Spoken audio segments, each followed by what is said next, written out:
That's why ang lahat ng Pilipino ngayon, pati po mga banyaga, ay sumisigaw na ng katarungan.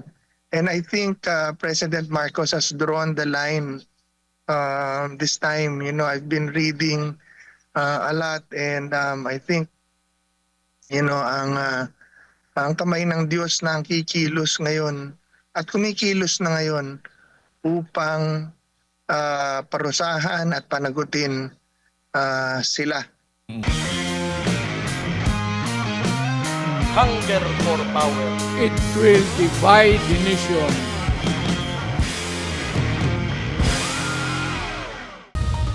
Sampung minuto makalipas po ang alas 8 na umaga mga kapartners. Makakasama po natin via Zoom. Nasa linya po ng ating komunikasyon ngayong umaga si Ginoong Greco Bellica ng Bisaya Youth Party List. First nominee po ng Bisaya Youth Party List at dating Presidential Anti-Corruption Commission Chairman. Chairman, magandang umaga po. Jade at Admar po inyong mga kasama. Maraming salamat po sa inyong oras. Magandang umaga, Jade and Admar, and magandang umaga po at mayang buntag sa inyo tanan. Yes sir, may latest ka bang update o balita doon sa Netherlands? Hinggil nga po dito kay dating Pangulong Duterte. Opo, well, narinig ko, sabi po ni VP Sara, the President is okay, he's in high spirits, and he's adjusted. I think the medicines have been, na kailangan niya, na ibibigay na sa kanya. At komportable naman daw po yung kulungan, subalit miss nila yung mga pagkain Pilipino, and kinukumpleto na nila yung kanilang legal team.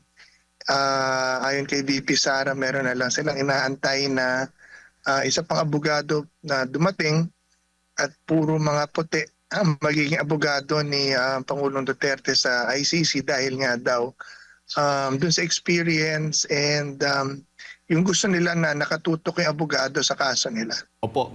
Kay ES, dating ES Middledea, may balita ho ba kayo, Sir Greco? Opo, I think si dating ES, si ES Bingbong, I think okay na from the hospital.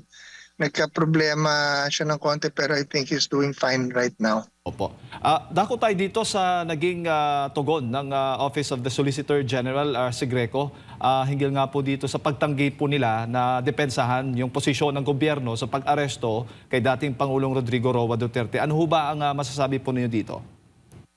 I think kasi Secretary Guevara knows na napakahirap i-defend noong kaso ng gobyerno against the illegal arrest that was done to the President. Dahil unang-una, all the rules and the law was violated upon his arrest by General Torre. Unang-una, ang counterpart po ng Interpol dito sa Pilipinas ay NBI, hindi police. At nung pumunta po sila ron, wala talaga silang karapatan na naroon sila. Secondly, yung proseso ng pagkaka-aresto sa Pangulong Duterte ay mali. Sinabi po mismo ito ni Secretary Boying Rimulya nung siya ay nasa hearing doon sa Kongreso na kung meron mga ICC warrant na lalabas, ito ay dapat dumaan sa korte kung gustong i-implement ito ng Interpol. Hindi po nangyari yon. Pangatlo, yung pagkakadala po sa Pangulo sa Hague ng biglaan is really a violation of our constitutional rights. Talagang violate in all aspects. Kaya asahan po natin ang patong-patong na kaso na abutin ng mga perpetrators nito.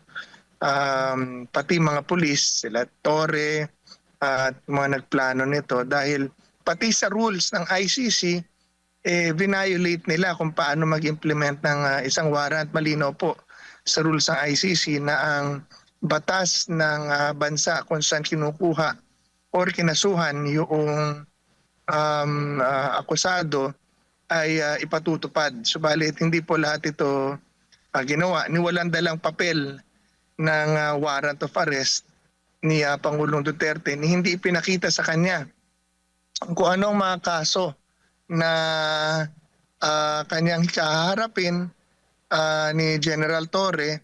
Kaya patong-patong pong violation ng batas ang ginawa nitong sa pagkakaaresto ng Pangulong Duterte. Opo. Sa tingin po ninyo, malaking factor po itong pagtanggi ng itong pahayag ng OSG na mapanagot din yung nasa gobyerno kaugnay nga dito sa pag-aresto kay dating Pangulong Duterte.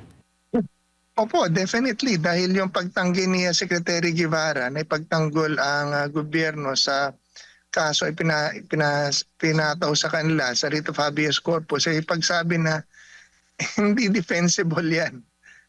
So sa mga statements din ni Solicitor General Guevara, sinabi niya, well, kung tatanggalin ako ng Pangulo, ibig sabihin, alam na niya na gusto ng gobyerno na ipagtanggol niya ang gobyerno laban sa kasong ito, which, ang isa pang abogado na matino, hindi mahirap yung pilitin gawin ang mali dahil alam niya ng batas eh.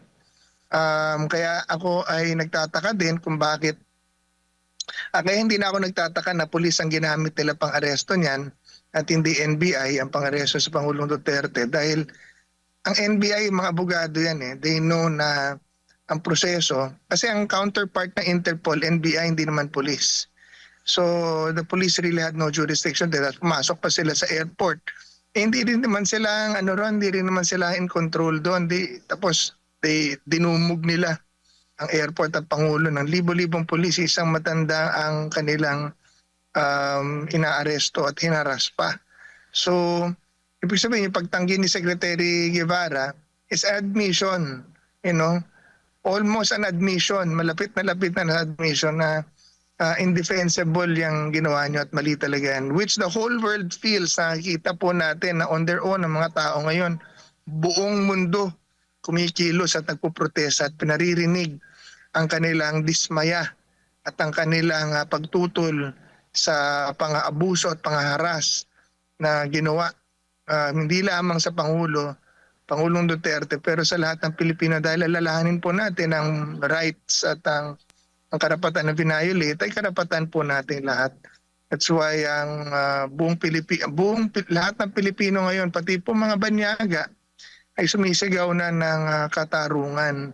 And I think President Marcos has drawn the line this time. I've been reading a lot and I think ang kamay ng Diyos na ang kikilos ngayon at kumikilos na ngayon upang parusahan at panagutin sila. Naalala ko yung storya ni Saul noong alisin ng Panginoon Diyos ang anointing o ang kanyang kapangyarihan o ang kanyang spirito kay Saul dahil sa isang bagay na ginawa niya na hindi niya dapat ginagawa. And I think this is one of them. Hindi dapat ginawa ni Pangulong Marcos yun. Kung ginawa man niya kasama ni dahil sinabi ni Secretary John Vic Rimulya na silang apat. It was the President, Secretary John Vic Rimulya, Secretary Anyo, and Secretary Gibo Teodoro who planned all this arrest. At kung yan man ay totoo, he has drawn the line. I think the hand of God is not with him anymore as we see what is happening all over the Philippines. And that